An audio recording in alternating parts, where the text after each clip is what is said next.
ठीक आहे. Parallel circuit दिलंय, लक्ष द्या.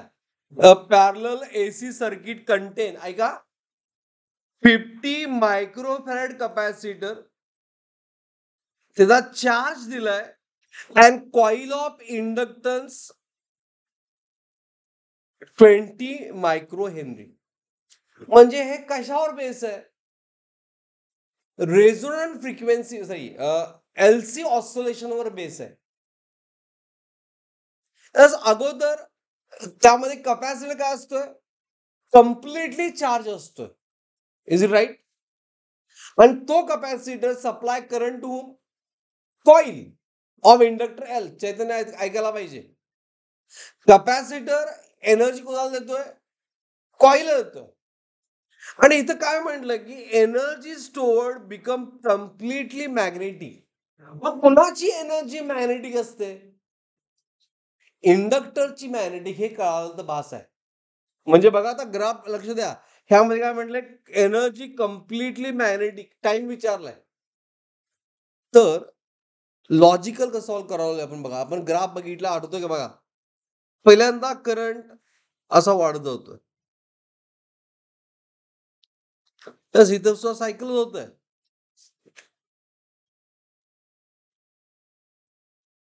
वेन कॅपॅसिटर स्टोअर, मग परत करंटची डिरेक्शन चेंज होते, चार्जिंग डिस्चार्जिंग होत आहे. तर ह्या पॉइंटला, ऐका, ह्या पॉइंटला करंट मॅक्झिमम होतोय. आणि त्यावेळी दॅट चेंज 0 टू मॅक्झिमम आहे. त्यामुळे काय होतंय? त्या कॉइल मध्ये ईएमएफ डेव्हलप होतोय, आणि ते ईएमएफ एनर्जी स्टोअर करतोय. त्यामुळं फॉर दिस टाइम, ओके, ह्या टाइमसाठी T/4 हा टाइम म्हणतोय आपण. कम्प्लीट सायकल टी म्हणतोय. ह्या T/4 टाइम साठी, after time T/4, that energy stored become completely magnetic. By ही जर थेरी तुम्हाला आठवत असाल कशाची? ऑसिलेशनची, एलसी. तर ज्यावेळी आय नॉट मॅक्झिमम असतोय, म्हणजे 0 पासून काय झालं, करंट इन्क्रीज होतोय मॅक्झिमम, त्यावेळी मॅक्झिमम चेंज होतोय, आणि ती कॉइल काय होते? मॅग्नेटिक होते, completely magnetic. Energy stored in that coil. Okay, मग त्यासाठी टाइम आहे T/4. Understood? Is it clear? मग हा टाइम फाइंड करायचा म्हणजे आपल्याला काय फाइंड करायला पाहिजे? We have to find out for this time find करायचा म्हणजे आपल्याला ओमेगा पण फाइंड करू शकतो. ओके, आपण ओमेगा फाइंड करू शकतो. Clear everyone? अंडरस्टूड? ओके, हे एलसी ऑसिलेशन आहे. मग आपण करंट मॅक्झिमम आहे, मग आपण काय म्हणतो? करंट मॅक्झिमम कधी असतो एलसी मध्ये?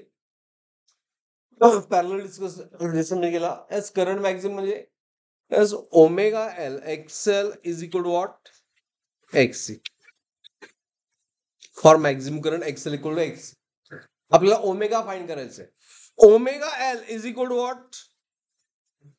1/, ओमेगा सी. बरोबर? हा, जरा डिस्कस करू नका. Omega square is equal to under root else. मला सांगा एल सी ची व्हॅल्यू किती आहे? एल किती आहे? तर टी फाइंड करणं, आपण ओमेगा फाइंड करूया पहिल्यांदा. हा, मला एल किती आहे सांगा. एल किती आहे? 20 मायक्रो मिली. मिली म्हणजे 10⁻⁻. आणि सी किती आहे? 50 इंटू 10⁻⁻6. बरोबर? किती झालं सांगा? Omega square. हा, 20 इंटू 50 किती होणार? 10 आणि 2 0. आणि हे मायनस किती होणार? 9. बरोबर? आता -9 वरती गेल्यानंतर +9 झालं, डिवाइड बाय 10⁻⁻, किती? म्हणजे ओमेगा स्क्वेअर किती आलं?